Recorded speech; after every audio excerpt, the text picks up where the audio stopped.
آل محمد اللهم صل علی محمد وآل محمد. اعوذ باللہ السمیع العلیم من الشیطان اللعین الرجیم.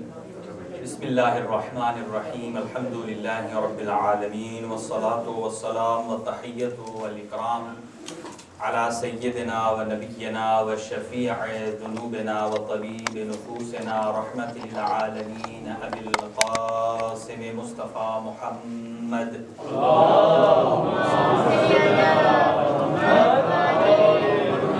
وعلى أهل بيته الطيبين الطاهرين المعصومين المنتخبين المنتجبين لا سيما على بقية الله الأعظم روحي وأرواح العالمين لقراب مقدمه الفداء. عجل الله تعالى فرجه الشريف وسهل الله تعالى مخرجه الشريف ولعنة الله على أعدائهم أجمعين من يومنا هذا إلى قيام يوم الدين. اما بعد فقد قال الله الحكيم في كتابه المتين. بسم الله الرحمن الرحيم. يا أيها الذين آمنوا أطيعوا الله وأطيعوا الرسول وأولي الأمر منكم. صدق الله العلي العظيم.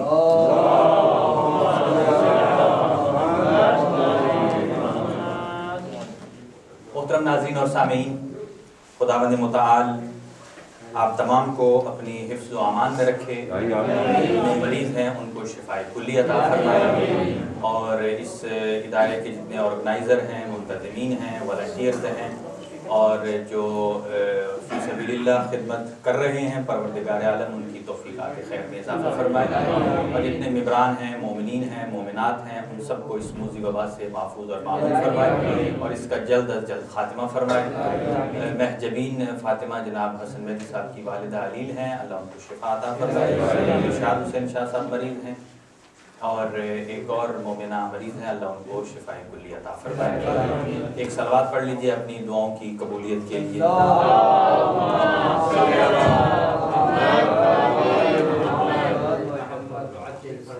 خداوند عالم کا لاکھ لاکھ شکر ہے. آہستہ آہستہ ہم اگلی منازل کی جانب بڑھ رہے ہیں. امید ہے کہ خداوند متعال تمام رکاوٹوں کو دور فرمائے. آج آپ کی خدمت میں حضرت امام محمد تقی علیہ السلام کی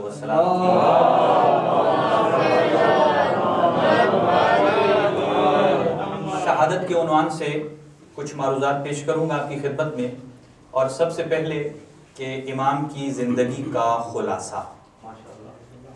ظاہر ہے ہم ظاہری زندگی کا تو خلاصہ کر سکتے ہیں، لیکن جو ائمہ اطہار علیہ السلام کی حقیقی زندگی اور ان کے جتنے احکامات الہیہ جس کی انہوں نے تبلیغ کی، اور جس اپنے وظیفہ شریک اور وظیفہ امامت کو لوگوں تک بیان کیا ہے، یقیناً وہ امام معصوم ہی جانتے ہیں. اور چونکہ امام محمد تقی علیہ السلام کی زندگی ٹوٹل 25 سال ہے، بس اس پر ہم گفتگو کریں گے. 25 سال کہ ایک نوجوان کی 25 سالہ زندگی کو بھی ہم احاطہ نہیں کر سکتے. آج میں مطالعہ کر رہا تھا، ہر پہلو پر، چاہے سوشل لائف ہو، چاہے فیملی لائف ہو، چاہے بادشاہان وقت کے ساتھ امام کا جو ریلیشن رہا ہے، ہر اعتبار سے انوکھا رہا ہے. اور میں نے جس آیہ مجیدہ کو تلاوت کیا ہے، اطیعوا اللہ و اطیعوا الرسول و اولی الامر منکم. اللہ تعالیٰ ارشاد فرماتا ہے، اے ایمان والو، آپ کے لیے 3 اطاعتیں واجب ہیں. میں 3 اطاعتیں وہ آپ کو بتاؤں گا آج کے جو جسے کہا جائے کہ طول میں ہے. اس کی مثال یوں عرض کروں، اگرچہ مسامحہ ہو سکتا ہے، جیسا کہ کسی کا سلسلہ نسب وہ دائیں بائیں تو نہیں پھیلتا نا. نسب کیا ہوتا ہے؟ جو اوپر چلتا ہے یا اوپر سے، اسے کہتے ہیں لمبائی. اور چوڑائی کیا ہے؟ جیسے 4 بھائی آپس میں ان کا جو تعلق ہے یہ چوڑائی میں ہے، اس لیے کہ آپس میں برابر کا رشتہ رکھتے ہیں. یہ اس کا بھائی ہے، یہ اس کا بھائی ہے، یہ اس کا بھائی. لیکن جو ایک سلسلہ نسب ہوتا ہے اس میں یہ اس کا باپ، وہ ان کے باپ، وہ ان کے باپ. اطاعت کی بھی 2 صورتیں ہیں، ایک ہے لمبائی میں اور ایک ہے چوڑائی میں۔ لمبائی میں کیا ہے؟ اللہ تعالیٰ ارشاد فرماتا ہے اطیعوا اللہ و اطیعوا الرسول و اولی الامر منکم۔ پہلے اللہ تعالیٰ کی ذات کی اطاعت ہے، پھر رسول اکرم صلی اللہ علیہ وآلہ وسلم کی اطاعت ہے، اور یہی مکتب اہل بیت کا خالص عقیدہ ہے۔ خالص میں کیوں کہہ رہا ہوں آپ سمجھتے ہیں؟ خالص اس لیے کہہ رہا ہوں کہ جو بغیر ملاوٹ کے، جسے ائمہ ہدیٰ نے بتایا ہے اور جسے ہم نے اپنی زندگی میں ماننا ہے، عمل کرنا ہے، اور پھر یہی عقیدہ اپنے بارگاہ امام کی بارگاہ میں ہم نے پیش کرنا ہے۔ امامت سے لیا، زندگی اس پر گزاری، پھر جب قبر میں جائیں گے آقا کے سامنے یہی سنائیں گے۔ اسی تطابق، یہ بھی 3 مرحلے ہیں، اور اللہ کی اطاعت سب سے پہلے، اور اللہ نے ہی حکم دیا ہے کہ میرے حبیب کی اطاعت کرو، اور حضرت رسول خدا صلی اللہ علیہ وآلہ وسلم کے بعد اللہ پروردگار عالم نے ہی حکم دیا ہے کہ اولی الامر کی اطاعت کرو۔ یہ بات میں خالص عقیدہ شیعہ کا بتا رہا ہوں۔ نبی اکرم صلی اللہ علیہ وآلہ وسلم کے بعد اولی الامر کتنے ہیں؟ 12، اور ان 12 کے 12 اولی الامر کی اولی الامریت یکساں ہیں۔ یکساں کا مطلب کیا؟ یکساں کا مطلب یہ ہے کہ جتنی امامت کا وجوب اللہ نے حضرت امیر کی امامت کا وجوب دیا ہے، اتنی ہی شد اور مد سے امام محمد تقی علیہ السلام کی امامت کا بھی۔ یہ نہیں ہے کہ یہ جیسے جیسے امام نیچے آتے جائیں اور امامت ہلکی ہوتی جائے، نہیں، یہ اولی الامر ہیں، بعد پیغمبر، اگرچہ یہ طول میں ہیں، ایک دوسرے کی نسل سے ہیں، لیکن اطاعت میں یہ برابر ہیں، امامت کے وجوب میں برابر ہیں۔ ہمارے اعتبار سے چاہے حضرت امیر المومنین کی ذات ہے، حسنین شریفین کی ذات ہے، امام زین العابدین علیہ السلام ہے، امام محمد باقر علیہ السلام، امام جعفر صادق علیہ السلام، امام موسیٰ کاظم علیہ السلام، امام علی رضا علیہ السلام، اور اس کے بعد دیگر جتنے ائمہ ہیں، چونکہ اس کے بعد لوگوں کو تکلیف ہے، جو پریشانی ہے، اور میں اطاعت کی بات کو عرض کر کے آگے بڑھتا ہوں۔ یہ تھی تینوں اطاعتیں لمبائی میں، اللہ کی اطاعت، ختمی مرتبہ صلی اللہ علیہ وسلم کی اطاعت، اور اولی الامر یعنی 12 اماموں کی اطاعت، یہ تھی لمبائی میں۔ اب چوڑائی میں بھی کچھ اطاعتیں ہیں۔ ایک اطاعت کا نام ہے اطاعت مطلقہ، ایک دوسری ہے عدم اطاعت مطلقہ، اور تیسری ہے اطاعت مشروط۔ علمی مسئلہ ہے، سبحان اللہ۔ ایک ہے مطلقاً اطاعت کرنی، یعنی A to Z، ہماری اپنی ذاتی کوئی مرضی نہیں، ہم نے اگر ہنسنا ہے تو ان کی مرضی سے، ہم نے اگر خوش ہونا ہے تو ان کی مرضی سے، اگر ان کی مرضی ہماری خوشی میں ہے تو یہ خوشی محمد و آل محمد ہے، اور اگر ہماری خوشی میں آل محمد کی خوشی نہیں ہے تو پھر آپ یہ مت سمجھیے کہ یہ خوشی ہے، پھر وہ خوشی نہیں ہے، یہ تھوڑی دیر کے لیے بناوٹی ہانسا تو ہے، لیکن در حقیقت یہ ہمارے الٹ کیس بن جائے گا۔ اور اسی طرح آل محمد کے غم کے ساتھ ہمیں بھی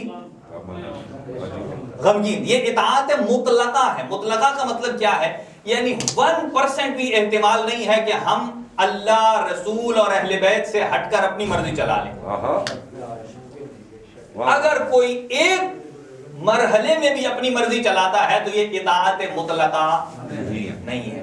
تو اللہ تعالیٰ کی اطاعت مطلق ہے، رسول اکرم صلی اللہ علیہ وآلہ وسلم کی اطاعت مطلق۔ مطلق کا مطلب کیا ہے؟ چونو چران، پھر آگے یہ نہیں ہے اگر یہ ہو، اگر وہ ہو، فلاں نے یہ کہا۔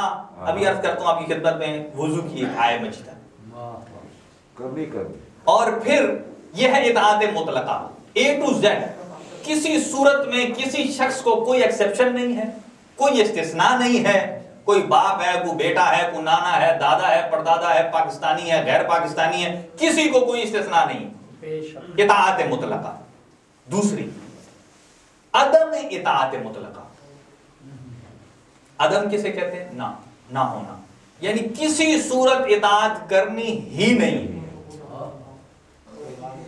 کسی صورت بھی اطاعت کرنی ہی نہیں ہے، یہ پہلے کے بالکل اپوزٹ ہے، یہ عرض چوڑائی میں آ رہی ہے، ایک طرف مکمل اطاعت، ایک طرف مکمل اطاعت نہیں ہے۔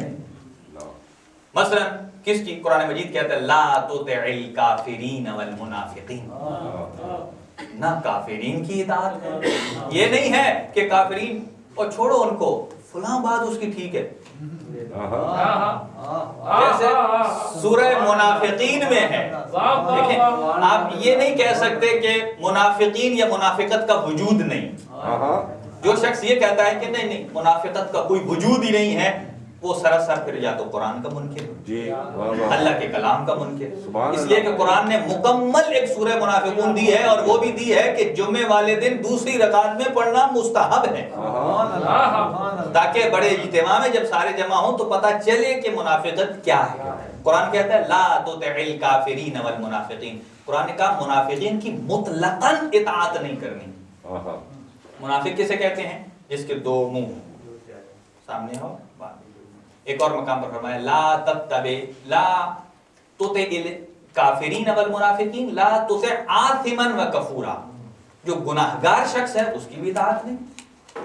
اور اسی چیز سے ہم ثابت کرتے ہیں کہ ائمہ ہدی کی اطاعت مستحب نہیں ہے، واجب ہے۔ مستحب کا مطلب کیا؟ کر لیں تو ٹھیک ہے، نہیں کریں تو پھر بھی آپ کا چلتا ہے، ایسا نہیں ہے، ہر صورت میں واجب ہے۔ کیوں؟ اس لیے کہ یہ گناہگار نہیں ہے، یہی دلیل ہے ہمارے پاس۔ چاہے زندگی 25 سال کی ہو تو اطاعت واجب ہے، 63 سال کی ہو تو اطاعت واجب ہے، اگر امام حسن عسکری علیہ السلام کی 28 سال ایج ہو تب اطاعت واجب ہے، اور اگر پردہ غیب میں ہو تب بھی اطاعت واجب۔ پہلی مطلقاً اطاعت کرنی ہے، دوسری مطلقاً اطاعت نہیں کرنی۔ اب تیسری کیا ہوگی؟ مشروط۔ مشروط کسے کہتے ہیں؟ یعنی کسی نہ کسی چیز کے ساتھ اس کو شرط لگا دی گئی ہے۔ مثلا کوئی شخص کہتا ہے کہ مثلا کہ اگر میرے بجٹ نے اجازت دی تو میں زیارت پہ جاؤں گا۔ اب زیارت پہ اس کا دل کر رہا ہے، لیکن شرط کیا لگا دی ہے؟ بجٹ کی۔ یعنی اس کا مطلب یہ ہے کہ یہ زیارت مشروط ہو گئی ہے کس کے ساتھ؟ بجٹ کے ساتھ۔ ایسے ہی قرآن مجید نے بیان فرمایا ہے، قرآن مجید نے فرمایا ہے کہ اگر آپ کے والدین آپ کو کہیں ایسی چیز کی اطاعت کرو جس میں اللہ کا شرک لازم آتا ہو، قرآن کہتا ہے لا تطعہما، ان کی کسی صورت بھی اطاعت نہ کرنا، لیکن یہ مشروط ہے، جب وہ شرک کی بات کرے تو اطاعت نہ کرنا، لیکن اگر وہ توحید کی بات کریں تو اطاعت کرنی ہے، امامت کی بات کریں اطاعت کرنی ہے، نبوت کی بات کریں اطاعت کرنی ہے، اور اگر والدین نماز کا حکم دیتے ہیں تو اطاعت کرنی ہے، برائی سے روکتے ہیں اطاعت کرنی ہے، یہ تمام تر چیزیں۔ لیکن اگر وہ شرک کی دعوت دیں تو اس مرحلے میں، اس پہلو میں ان کی اطاعت نہیں کرنی۔ لیکن اب میں سمجھتا ہوں پتہ نہیں قرآن مجید نے یہ آیت شاید یورپیوں کے لیے بھیجی، یعنی ہے تو عمومی، لیکن جو افراد پاکستان کے اندر رہتے ہیں یا اسلامی معاشرے میں ان کے لیے اور حکم ہے، لیکن جو باہر آ جاتے ہیں، ظاہر ہے ہر ایک کی فیملی کی جو بناوٹ ہے وہ مختلف ہو سکتی ہے، تو اگر کسی کی بناوٹ فیملی کی اس اعتبار سے ہے کہ اس کا والد یا والدہ مسلمان نہیں ہے، تو وہاں کیا کریں؟ کیا ان کی عدم اطاعت کریں؟ ان کو برا بھلا کہیں؟ کیا کہیں؟ قرآن نے وہاں کہا ہے وَصَاحِبْهُمَا فِي الدُّنْيَا مَعْرُوفًا، اگر وہ خود مشرک ہیں، منافق ہیں، جو بھی ہیں، غیر مسلم ہیں، لیکن جب تک آپ زندہ ہو اپنی زندگی میں ان کے ساتھ معروف طرز عمل اختیار کرنا ہے۔ معروف طرز عمل کیا ہے؟ یعنی ان کے ساتھ بولنا ہے تو رسپیکٹ کے ساتھ، ان کے ساتھ چلنا ہے تو رسپیکٹ کے ساتھ، ہاں صرف ایک یہ چیز جس میں وہ شرک کی دعوت ہے اس کی اطاعت نہیں کرنی۔ تو یہ اطاعتیں لمبائی میں بھی 3 ہیں، اللہ کی، اللہ کے رسول کی، اور 14 عاصمین علیہ السلام شامل ہو جاتے ہیں۔ چوڑائی میں بھی مطلقاً اطاعت کرنی ہے، دوسری مطلقاً اطاعت نہیں کرنی ہے، اور تیسری مشروط۔ اب آئیے ائمہ ہدی علیہ السلام کی اطاعت دونوں اطاعتوں میں شامل ہے، پھر دیکھیں کتنی مضبوط ہو جاتی ہے۔ ایک اللہ نے ان کی اطاعت کا حکم دیا، اور دوسرا اطاعت مطلق شامل ہو گئی، یعنی کہ کسی صورت راہ فرار نہیں۔ اور امام محمد تقی علیہ السلام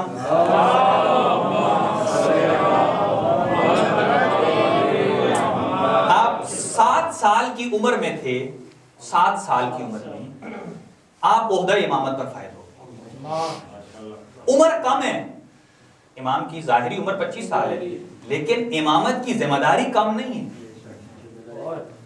امامت کی ذمہ داری 17 سال ہے، 17 سال آپ امام رہے، 7 یا 8 سال میں آپ حضرت امام علی رضا علیہ السلام کی شہادت کے بعد آپ عہدہ امامت پر فائز ہوئے۔ دیکھ لیجئے امامت کی ذمہ داری اپنے مقام پر برقرار ہے، اگرچہ عمر کم ہے۔ ایک اور بات عرض کرنا آپ کی خدمت میں، یہی فرق ہے امامت میں۔ جو لوگ کہتے ہیں نا ان کو فرق واضح نہیں ہوتا، میں چھوٹا سا فرق واضح کرنا چاہتا ہوں۔ بیعت اور تقلید میں یہی فرق ہے۔ بیعت ہوتی ہے امام کی، اور امام کی بیعت میں بلوغت شرط نہیں ہے۔ یہ میرے نوجوانوں کے لیے، آپ کے لیے یہ نہیں ہے کہ آپ انتظار کریں ہمارے امام 15 سال کے ہوں گے تو ہم ان کی بیعت کریں گے۔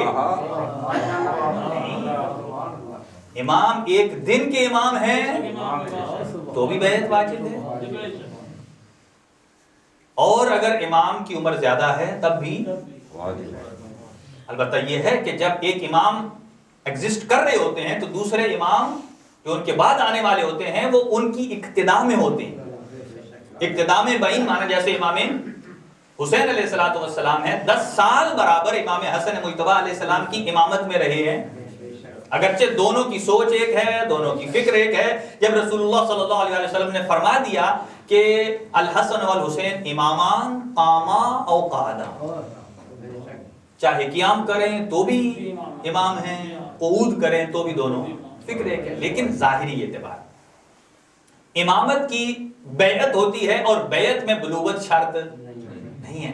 اور آپ سنیے، جب تقلید کرتے ہیں کسی مجتہد کی تو اس کی پہلی شرط یہ ہے، یہ نہیں لکھا پہلی شرط کہ وہ عالم ہو، پہلی شرط کیا لکھی ہے کہ وہ بالغ ہو۔ تقلید میں بالغ ہونا شرط ہے۔ اسی طرح علامہ ہلی جو تھے 9 سال کے مجتہد بنے تھے، 9 سال کے مجتہد بن گئے لیکن قابل تقلید نہیں تھے۔ دیکھیں ان کا واقعہ اور ہمارے بچوں کی اگر ملایا جائے تو کہاں جاتا ہے۔ دیکھیں ایک مجتہد کے گھر پلنے والا بچہ، اس کا سینس آف ہیومر اتنا تیز ہے تو آپ اندازہ لگائیے کہ جو امامت کے دروازے پر پل رہا ہوگا ان کا سینس آف ہیومر کدھر جائے گا۔ مثلا میں ایک مثال دیتا ہوں، قرآن مجید کی آیت کو، جو سجدے کی آیت ہے، اس کو سن کر یا پڑھ کر فوراً سجدہ کیا ہو جاتا ہے، واجب ہو جاتا ہے۔ لیکن علامہ ہلی اپنے باپ کے ساتھ کھیل رہے تھے، جسے ہم اردو میں کہتے ہیں نا پکڑن پکڑائی، تو جیسے ہی باپ قریب آتے پکڑنے کے لیے تو وہ سجدے کی آیت پڑھ دیتے۔ اب وہ تو نابالغ ہے، باپ بالغ ہے، جیسا ہی سنا سجدہ واجب ہو گیا، باپ سجدہ کرنے نیچے جھکا، بیٹا اور آگے چلا۔ یعنی عرض کرنے کا مقصد یہ ہے کہ تفقہو فی الدین کیا ہے؟ صرف 4 مسئلے یاد کر لینے کا نام تفقہو فی الدین نہیں ہے۔ 4 مسئلے یاد کر لینے کا نام تفقہو فی الدین نہیں ہے۔ اب دیکھیں توضیح المسائل میں ہزاروں مسئلے، سارے آپ اور مجھے پیش نہیں آتے۔ اب اس کا مطلب کیا ہے کہ انہوں نے فالتو لکھے؟ نہیں، آئیے میں آپ کو امام محمد تقی علیہ السلام کو بتاتا ہوں۔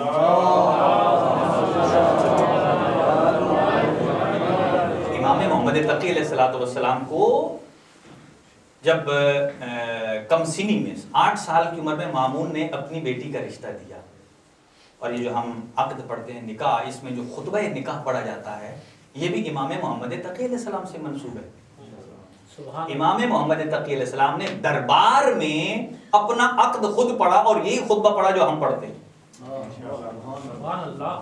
عقد میں جو خطبہ پڑھتے ہیں 8 سال کی عمر میں، تو ان لوگوں نے کہا اگر آپ نے دینا ہی ہے، یہ بات یاد رکھیے، مامون کی ایک بیٹی امام رضا علیہ السلام کے ساتھ ہے، اور یہ دوسرا رشتہ، اور جیسے امام رضا علیہ السلام کی شہادت ہوتی ہے، اس نے دارالخلافت چینج کر لیا، کیپٹل خراسان کو ہٹا کر بغداد بنا لیا۔ وہ جانتا تھا کہ اب اس کے نتائج کیا نکلنے والے ہیں امام رضا علیہ السلام کی شہادت کے، وہاں منتقل کر کے امام محمد تقی علیہ السلام کو مدینہ سے بغداد بلایا، اور وہاں آ کر اپنی بیٹی کا رشتہ دیا ام فضل کا۔ اور جب رشتہ دیا تو لوگوں نے کہا کہ یہ تو حکومت بنی عباس سے چلی جائے گی بنی ہاشم کی طرف۔ لوگوں نے اعتراض کیا، انہوں نے کہا اگر دینا ہی ہے تو تھوڑا ویٹ کر لو تاکہ جسمانی اعتبار سے کمال حاصل کر لیں۔ اب دشمن یہ تو یہاں تک تو جانتا تھا، جب کہا جسمانی اعتبار سے تو کم از کم فکری اعتبار سے مضبوط ہو جائیں، تو مامون کے جملے تھے، اس نے کہا ہے یہ وہ خاندان ہے، یہ اس خاندان کا چشم و چراغ ہے کہ یہ دنیا میں آ کر با کمال نہیں بنتے، اللہ تعالیٰ کی ذات نے ہر قسم کا کمال انہیں عطا کر دیا۔ چنانچہ جب کہا ٹھیک ہے اگر تمہیں اعتماد نہیں ہے، میں یہی بات کر رہا ہوں کہ توضیح المسائل میں جتنے مسائل لکھے ہیں سارے ہمیں پیش نہیں آتے، لیکن وہ لکھے کیوں ہیں؟ اس لیے کہ ہر ایک کو پیش آنے والے مسئلے کی نوعیت مختلف ہو سکتی ہے، تاکہ وہ اپنے اعتبار سے اس مسئلے کو دیکھ سکے۔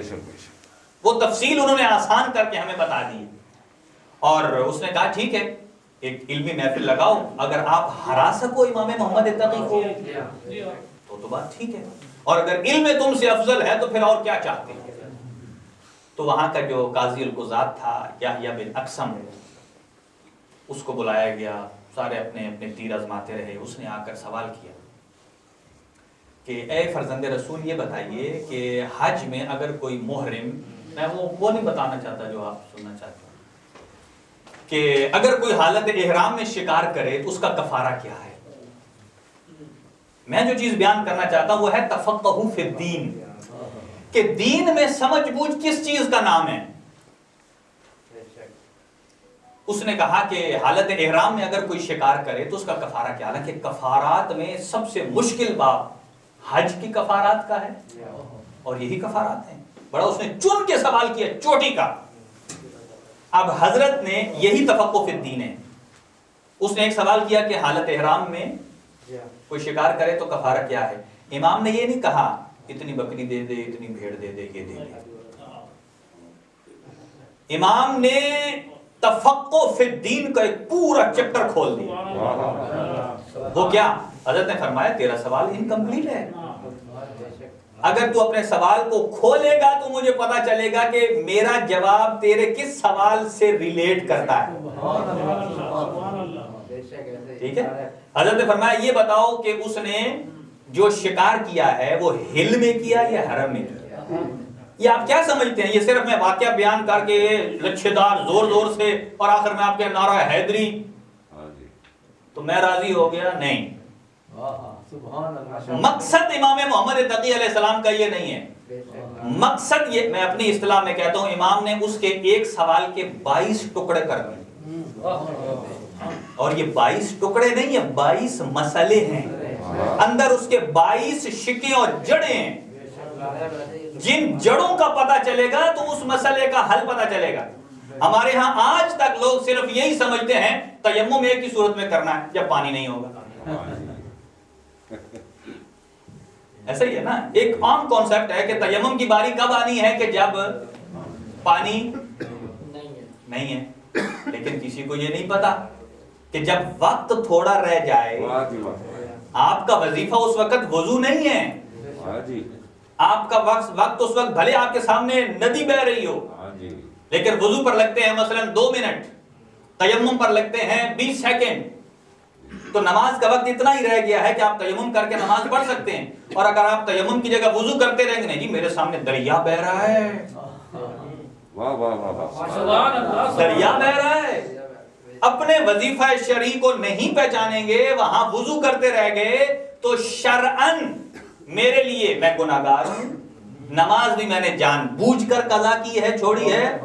اور اگر میرا وظیفہ تیمم تھا اور میں وضو کرتا رہا اور وضو کے ساتھ نماز پڑھی تو میرا وہ نماز باطل ہے. جیسا کہ تیمم کب ہوتا ہے, جب مثلا مثال پانی نہ ہو تو تیمم آپ کریں, لیکن جب پانی مل جائے تو کیا تیمم رہے گا؟ آٹومیٹیکلی وہ ختم ہو جائے گا. کیوں؟ جس وجہ سے گیا تھا اس وجہ سے واپس آ گیا. امام نے کہا یہ بتاؤ اس نے شکار کدھر کیا ہے, ہل میں کیا ہے, حرم میں کیا ہے, بالغ تھا, غیر بالغ تھا؟ اس کا مطلب یہ ہے کہ ہل میں کرے گا تو اور جواب ہے. ہل اور حرم اور کہتے ہیں 4 فرسخ کا ایریا جو مکہ کے سراؤنڈنگ میں ہے اسے ہل کہتے ہیں, حرم کہتے ہیں, اس کے باہر ہل ہے. اور اگر بالغ کرے یا نابالغ کرے تو دونوں کا حکم الگ الگ ہے. اور اسی طرح اگر کوئی آزاد ہے یا غلام ہے, دونوں کا حکم الگ ہے. کسی نے چرند کو کیا ہے یا پرند کو, اس کا حکم الگ ہے. پھر فرمایا کہ یہ بتاؤ کہ وہ کرنے والا شکار کرنے کے بعد اس پر مصر ہے یا پشیمان بھی ہے. اس کا مطلب یہ ہے کہ اگر وہ مصر ہے تو اس کا گناہ اور ہے, اور اگر پشیمان ہے تو اس کا گناہ. اور پھر فرمایا یہ بتاؤ کہ گناہ کرنے والے نے جان بوجھ کر کیا ہے یا بھولے سے کیا ہے؟ اگر جان بوجھ کر کیا ہے تو اس کا حکم یہ ہے تفقہوا فی الدین. اسی طرح جیسے واجبات نماز اور ارکان نماز ہیں, ان دونوں میں فرق یہ ہے واجبات نماز 11 ہیں اور ارکان نماز 5 ہیں.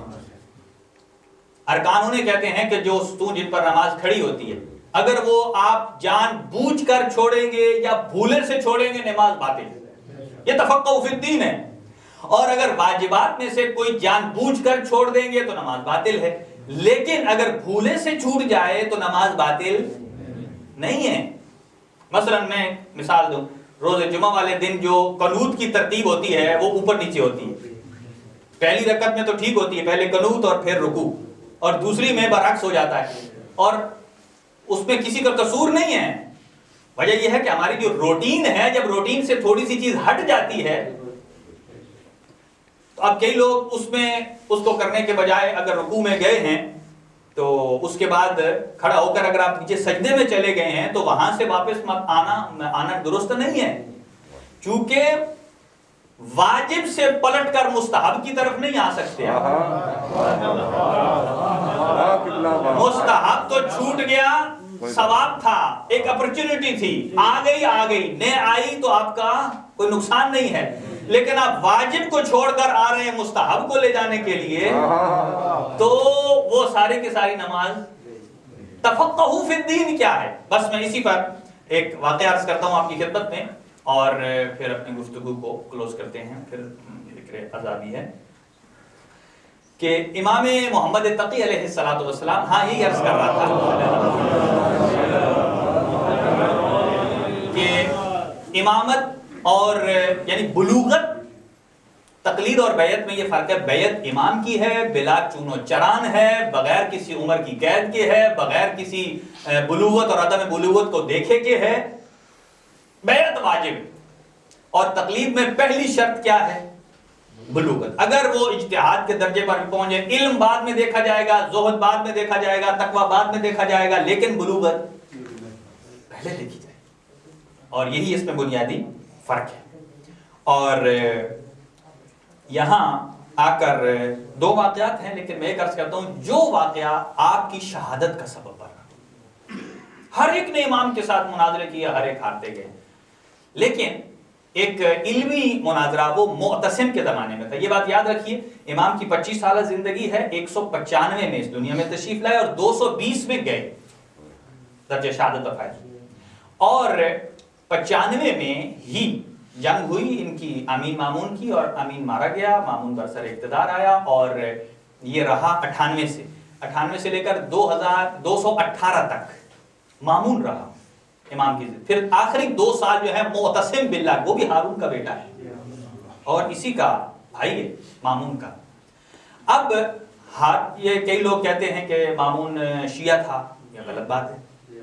وہ کہتے ہیں چونکہ رشتہ دے دیا تھا، اہل بیت کو پسند کرتا تھا، نہیں، یہ ایک الگ گفتگو ہے کہ لوگ کیوں کہتے ہیں اسے اور کیوں منسوب کرتے ہیں اہل بیت سے، یہ ان کے اپنے مقاصد ہیں۔ اگرچہ مجھے یہ بتائیے کہ جو شیعہ امام ہو، کیا وہ جرأت کر سکتا ہے اپنے امام کو زہر دے؟ بھائی اپنے امام کی حکم عدولی کرنا ہی بہت بڑا جرم ہے، جائے کہ وہ اتنے بڑے اقدام پر پہنچ جائے۔ اور معتصم باللہ آیا، اور معتصم باللہ نے کیا کیا، یہی میں قرآن کی آیتیں آپ کو پڑھ کر 2-3 سناتا ہوں کہ ایک کیس آ گیا دربار میں چور کا، اور ایک حنفی المذہب جو ان کے مفتی تھے، انہوں نے کہا اس نے چوری کی ہے، اس کے ہاتھ کاٹ دو۔ یہ تو سب کو ہے، قرآن مجید کی آیت ہے السارق والسارقۃ، چاہے چور ہو یا چور نہیں، فاقطعوا ایدیہما، ان دونوں ہاتھوں کو کاٹ دیا۔ اب یہ کہاں سے ڈیفائن ہو کہ کہاں سے کاٹا جائے؟ چونکہ اسلام ہیومن رائٹس کا قائل ہے، اسلام میں وہ چیز ہے کہ جو ہو سکتا ہے کسی اور کے رائٹس میں نہ ہو، سبحان اللہ، بخشش، مغفرت، اور کسی کو بڑے سے بڑے گناہ پر ایک چانس دے دینا اسلام کی ایک بہت بڑی تعلیمات میں سے ہے کہ انسان سے غلطی ہو جاتی ہے، انسان سے کوتاہی ہو جاتی ہے، حتیٰ کہ یہ تو وہ گھرانہ ہے اگر کوئی انہیں آ کر قتل کر دیتا ہے تو اپنے قاتل کے بارے میں بھی یہ کہتے ہیں اگر اس نے 1 ضرب لگائی ہے تو تم اسے 2 نہ لگانا۔ اتنا عادل گھرانہ ہے، یہ اسلامی تعلیمات ہے نا۔ تو آ گیا کہ ہاتھ کہاں سے کاٹا جائے، میں جلدی عرض کروں، اور ایک نے کہا کہ یہاں سے کاٹا جائے، ایک نے کہا کون سے کاٹا۔ دلیل کیا ہے دونوں کے پاس؟ قرآن دلیل، دونوں کے پاس قرآن دلیل ہے۔ ایک سے کہا یہاں سے کیوں کاٹے، اس نے کہا قرآن مجید میں حکم ہے۔ کس چیز کا حکم ہے؟ یا ایھا الذین آمنوا اذا قمتم الی الصلاۃ، اے ایمان والو جب آپ نماز کے لیے کھڑے ہو کیسے وضو کرو، فاغسلوا وجوہکم وایدیکم الی المرافق، کہ آپ اپنے چہرے کو بھی دھوئیں اور کوہنیوں کو، بازو کو، ہاتھ کو دھوئیں کوہنیوں سمیت۔ یہ سمیت کا جو لفظ ہے یہ صرف مکتب تشیع کے پاس جو اہل بیت اطہار علیہ السلام نے بتایا، یہ نہیں کہا تک، کوہنیوں سمیت۔ اور پھر فَامْسَحُوا بِرُءُوسِكُمْ وَأَرْجُلَكُمْ إِلَى الْكَعْبَيْنِ، اور کیا کرنا ہے وضو میں؟ سر کا مسح کرنا ہے اور پیر کا مسح کرنا ہے ٹخنے تک، اور سر کے ساتھ ایک حرف آیا ہے وَامْسَحُوا بِرُءُوسِكُمْ، سارے کے سارے سر کا نہیں، کچھ حصے کا۔ اب یہ ڈیٹیل ہے، پھر کبھی عرض کروں گا۔ ابھی یہاں، اور یہ ہمارے اہل سنت برادران میں ایک بہت عام مسئلہ ہے کہ وہ کہتے ہیں کہ مسح علی الخفین، یعنی وہ جو جراب ہوتی ہے، جراب کے اوپر بھی وہ مسح کر سکتے ہیں یا کرتے ہیں، لیکن مکتب تشیع میں جتنی بھی سردی ہو آپ جراب کے اوپر نہیں کر سکتے۔ اور یہ روایت اہل سنت بکس میں موجود ہے کہ ایک شخص نے، اصحاب کی ایک تعداد تھی، اور وہ امیر المومنین کی خدمت میں آئے اور آ کر کہا کہ موزے کے اوپر ہم کیوں نہیں کر سکتے، ہم نے رسول خدا کو خود دیکھا ہے موزے پہ مسح کرتے ہوئے۔ اب آپ کیا کہیں گے؟ اصحاب بھی وہ کہ جو حضور کو جنہوں نے دیکھا ہے، کہا ہم نے خود سنا ہے، دیکھا ہے کہ حضور نے موضع پر مسح کیا ہے۔ امیر المومنین نے فرمایا میں مانتا ہوں اسے، لیکن ہم نہیں کر سکتے۔ پھر حضرت نے ایک سوال کیا، حضرت نے فرمایا مجھے یہ بتائیے آپ نے رسول خدا کو اس سورہ مائدہ کی آیت نمبر 6 کے نازل ہونے سے پہلے دیکھا ہے یا بعد میں دیکھا ہے؟ دیکھیں کتنا فرق آ جاتا ہے روایت میں۔ اگر آپ صرف وہاں تک ہی پڑھیں تو آپ کہیں گے ٹھیک ہے جی کرنا چاہیے، لیکن امیر المومنین نے جب ان سے پوچھا کہ آیا اس آیت کے نزول سے پہلے، سورہ مائدہ کے نزول سے پہلے آپ نے دیکھا یا بعد میں؟ کہا ہمیں نہیں معلوم۔ امیر المومنین نے فرمایا وَلَكِنِّي أَدْرِي، آپ کو اگر نہیں معلوم تو علی وہ ہے جسے معلوم ہے کون سی آیت کس مقام پہ نازل ہوئی ہے، یہ علی جانتا ہے۔ یہ علی جانتا ہے کہ رسول خدا صلی اللہ علیہ وسلم نے سورہ مائدہ کے نزول کے بعد ترک کر دیا تھا، چھوڑ دیا تھا، لہذا اس سے پہلے جو ہو گیا۔ کتنا فرق آ جاتا ہے روایت میں، دیکھیے اگر اس کے تناظر کو نہ سمجھا جائے تو کتنے بڑے تفقہ فی الدین کدھر چلا جاتا ہے۔ یہی تو ادلہ ہیں، یہی وہ دلیلیں ہیں جن کی وجہ سے احکامات ثابت ہوتے ہیں۔ اب انہوں نے کہا، ایک نے کہا ادھر سے کاٹیں، کہا کیوں؟ قرآن مجید نے کہا ہے فَاغْسِلُوا وُجُوهَكُمْ وَأَيْدِيَكُمْ، کہ ایسا کرو کہ اپنے ہاتھوں اور چہرے کو جو ہے وہ دھو، تو جہاں جہاں تک انہیں دھونا ہے، چونکہ پہلے وہ وضو سے پہلے یہاں تک دھوتے ہیں تو یہاں تک، اور ادھر تک دھوتے ہیں، ادھر تک کاٹ دیا جائے۔ دوسرے سے کہا مسح، کہا مسح یہاں تک ہے، اس کو ادھر سے کاٹ دیا جائے۔ انہوں نے کہا ایسی بات تو نہیں ہے، آپ ادھر سے اور ادھر سے کاٹنے میں کتنا فرق ہے۔ ایک بندے کی یہاں سے بازو اگر کٹ جائے دوبارہ جوڑنا چاہیں کہ نہیں غلطی ہو گئی یہاں سے کاٹنا تھا، ممکن نہیں ہے۔ آئے اس نے کہا میں مطمئن نہیں ہوں، معتصم باللہ جو قاتل ہے امام محمد تقی علیہ السلام کا۔ اس نے کہا آیا اہل بیت رسول کا کوئی فرد موجود ہے؟ کہا جی ہاں، امام محمد تقی علیہ السلام کی خدمت میں آئے اور بلایا، اور حضرت نے ارشاد فرمایا کہ بالکل ہاتھ کاٹنے چاہیے، لیکن کہا مسئلہ یہی ہے کہ کہاں سے کاٹیں؟ حضرت نے فرمایا نہ یہاں سے نہ یہاں سے۔ کہا نہ یہاں سے نہ یہاں سے، پھر ہاتھ کہاں سے کاٹیں؟ ہاتھ کیسے اس پر صادق آئے گا؟ کہا اسی لیے اگر قرآن مجید کو آدھا پڑھا جائے تو گمراہی آتی ہے، اور اگر مکمل پڑھا جائے تو مکمل کیسے ہوتا ہے؟ جب تک قرآن کے ساتھ اہل بیت شامل نہ ہو۔ قرآن کا اہل بیت کے شامل ہونے سے قرآن کا ترجمہ بھی مکمل ہوتا ہے، قرآن مجید کا شان نزول بھی مکمل ہوتا ہے۔ اگر آپ اہل بیت ہی کو ہٹا دیں تو قرآن کی کتنی آیات ہیں جن کا شان نزول اہل بیت اطہار کے حق میں ہے، تو وہ آیات کدھر جائیں گی؟ نہیں۔ آپ نے ارشاد فرمایا کہ اس کی انگلیوں کو یہاں سے کاٹا جائے، پوروں سے، یہ جو پہلے پورے ہیں، گٹی پہلے۔ کہا کہ یہاں سے کیوں نہ کاٹا جائے؟ کہا اس لیے کہ قرآن مجید میں اللہ ارشاد فرماتا ہے ان المساجد للہ، کہ جو سجدہ کرنے کی جگہیں ہیں ساتھ وہ اللہ کی ہیں۔ اس میں جو لام ہے وہ لام اختصاص ہے، کہ مثلا سجدے میں آپ کتنے اعضاء زمین پر رکھتے ہیں؟ 7، پیشانی، دونوں ہتھیلیاں، دونوں گھٹنے، دونوں پیروں کے انگوٹھے، یہ بات یاد رکھیے۔ اور یہ سجدے میں اعضاء نیچے لگتے ہیں، اور اگر آپ ہاتھ ہی ادھر سے کاٹ دو گے تو ان المساجد للہ، مساجد کا مطلب مسجدیں نہیں، یعنی کہ سجدے کی حالت میں جب انسان سجدہ کرتا ہے تو جتنے اعضاء نیچے لگتے ہیں وہ اللہ کے لیے مخصوص ہیں، کہ یہ سجدہ کس کے لیے کر رہا ہے؟ اللہ پروردگار عالم کی ذات کے لیے کر رہا ہے۔ بس یہ فیصلہ تھا کہ معتصم نے امام کی بات کو مانا، اور باقی جتنے قاضی القضات تھے انہوں نے کہا اگر ان کی بات ماننی تھی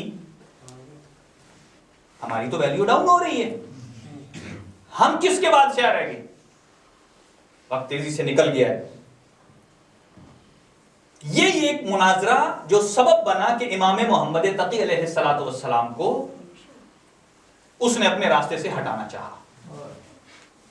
اور یہ بات یاد رہے کہ امام محمد تقی علیہ السلام کی 25 سالہ زندگی ہے، اور اس 25 میں 7ویں یا 8ویں سال کن مشکلات سے گزرے امام؟ 7 یا 8 سال کے تھے، اپنے بابا کی شہادت ہو جاتی ہے خراسان میں، اور اپنے بابا کو دفن کرنے کے لیے ابھی یتیمی کے داغ موجود تھے، خراسان جاتے ہیں اور پھر اس کے کچھ ہی دنوں کے بعد قم میں جاتے ہیں اپنی پھپھی معصومہ قم کی تدفین کے۔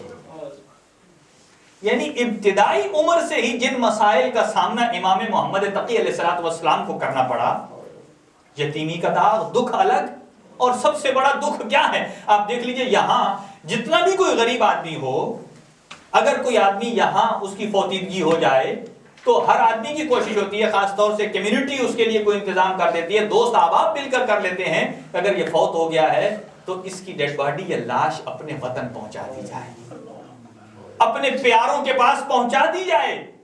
اور امام محمد تقی علیہ السلام کو ایک غم یہ بھی تھا کہ میں اپنے بابا کو اپنے وطن نہیں لے جا سکا، خراسان میں دفن کیا۔ اور پھر یہ وہی جگہ تھی آپ جہاں مدفن ہیں، کاظمین، یہ وہی جگہ ہے جہاں آپ کے دادا امام موسیٰ کاظم علیہ السلام نے 14 سال کی قید جھیلی ہے۔ 14 سال کہنا آسان ہے، اور سلاخوں کے پیچھے کیا جملے کہتے تھے؟ السلام علیکہ یا ابا عبداللہ، اے مظلوم کربلا، آپ کی مصیبت بہت بڑی مصیبت ہے، بہت بڑی مصیبت ہے۔ اور یہی میں کہتا ہوں کہ امام محمد تقی علیہ السلام بعض اعتبار سے حضرت امیر المومنین سے زیادہ مظلوم ہیں، امام حسین علیہ السلام سے زیادہ مظلوم ہے۔ بعض اعتبار سے میں کہہ رہا ہوں، وہ کس اعتبار سے کہ حضرت امیر المومنین جب باہر سے مشکلات جھیل کر آتے تھے، تانے جھیل کر آتے تھے، جب گھر آتے تھے انہیں سکون ملتا تھا، جناب سیدہ تسلیاں دیتی تھی۔ اور ایسے ہی لیکن جب امام محمد تقی علیہ السلام باہر سے مشکلات جھیل کر گھر آتے ہیں تو گھر میں اپنا دشمن بیٹھا ہے ام فضل کی شکل میں، گھر سے بھی تکلیف ہے۔ جیسے امام حسن مجتبی علیہ السلام کے گھر میں جودہ بنت اشس، فرق یہ ہے کہ جودہ بنی امیہ کی نمائندہ بن کر تھی اور یہ ام فضل بنو عباس کی تھی۔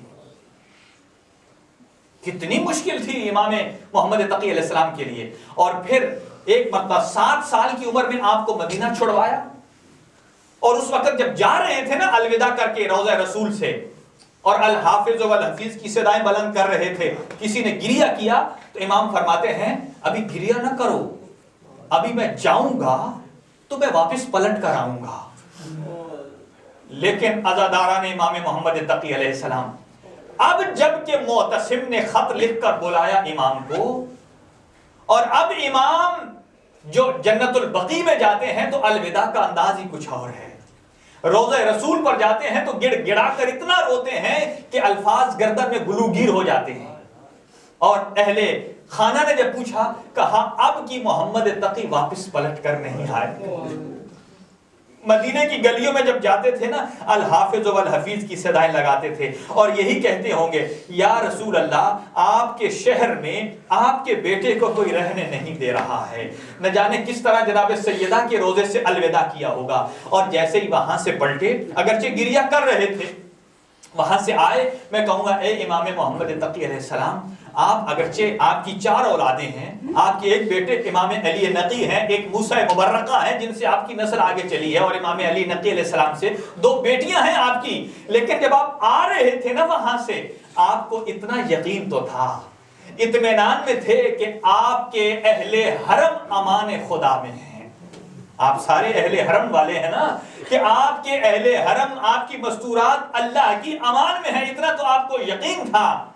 لیکن اے امام محمد تقی، آپ اس وقت کو دیکھیے کہ جب روز عاشور کا دن ہے، ہر طرف لاشا ہی لاشا پڑا ہے، کہیں گنج شہداء پر علی اکبر کی لاش ہے، کہیں حضرت علی حضرت عباس کے شانے کٹے ہوئے پڑے ہیں، اور اس وقت رخصت آخر کے لیے جو مظلوم کربلا آئے، وہ تو وہ منظر امامت سے دیکھ رہے تھے کہ کہیں زینب ہے، کہیں ام لیلہ ہے، کہیں رباب ہیں، اور منظر امامت سے دیکھ رہے تھے۔ اور جب امام نے وہاں سے رخصت کیا نا، اور جب باہر آئے، اب روایت کو یہ سنیے گا عزاداران امام محمد تقی علیہ السلام، کہ امام جب رخصت ہو کر نا اس میدان کربلا میں پہنچے، اب منظر کیا تھا؟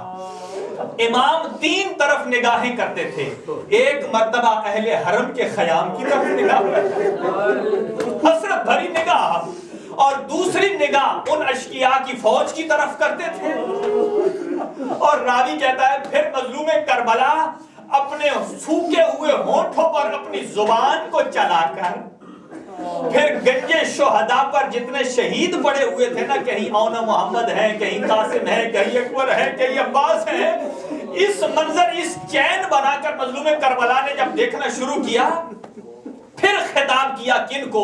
یہ جو گنج شہداء پر لاشیں موجود تھے، کیا جملہ استعمال کرتے ہیں؟ خشک زبان اپنی ہونٹوں پر پھیر کر کہتے ہیں یا ابطال الصفا یا فرسان الحجا، اے میرے شاہ سوارو، اے میرے جوانوں، کہاں گئے ہو؟ میں ایک آواز دیتا تھا، کہیں سے اکبر آتے، کہیں سے عباس آتے، کہیں سے اون آتے، کہیں محمد آتے، کہاں گئے ہو؟ میں آپ کو بلا رہا ہوں۔ اور پھر فرمایا اے عباس، میں تجھے اپنے زخموں کے لیے نہیں بلا رہا، اے علی اکبر، میں تجھے اصغر کے لیے نہیں بلا رہا۔ پھر فرماتے ہیں قوموا ایھا الکرام ذوبوا عن حرم رسول اللہ، اے جوانوں اٹھو اور ان سید زادیوں کے پردے کو بچاؤ۔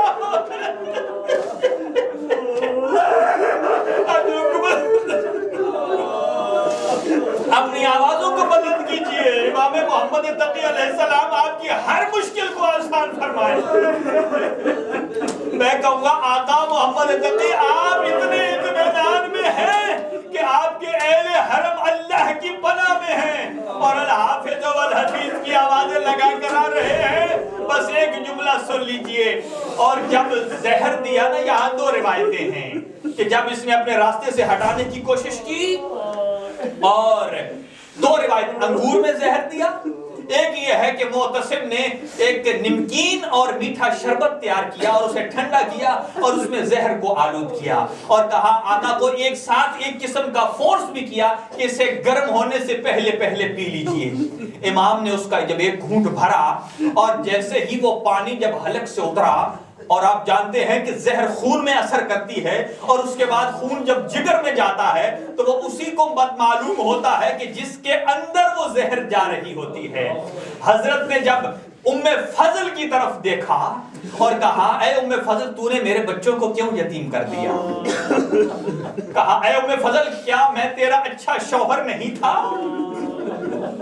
میں تیرا اچھا شوہر نہیں تھا؟ اور پھر حضرت نے فرمایا کہ دیکھ، تو نے جو مجھے زہر دیا ہے اس سے مجھے بہت تکلیف ہوئی، لیکن یہ بات یاد رکھنا تو بھی چین اور آرام اور سکون سے نہیں رہ سکے گی، جس کا نتیجہ یہ نکلا کہ اندام نہانی میں ایسی اسے مشکل پیش آئی کہ اسی سے وہ ہلاک ہو گئی۔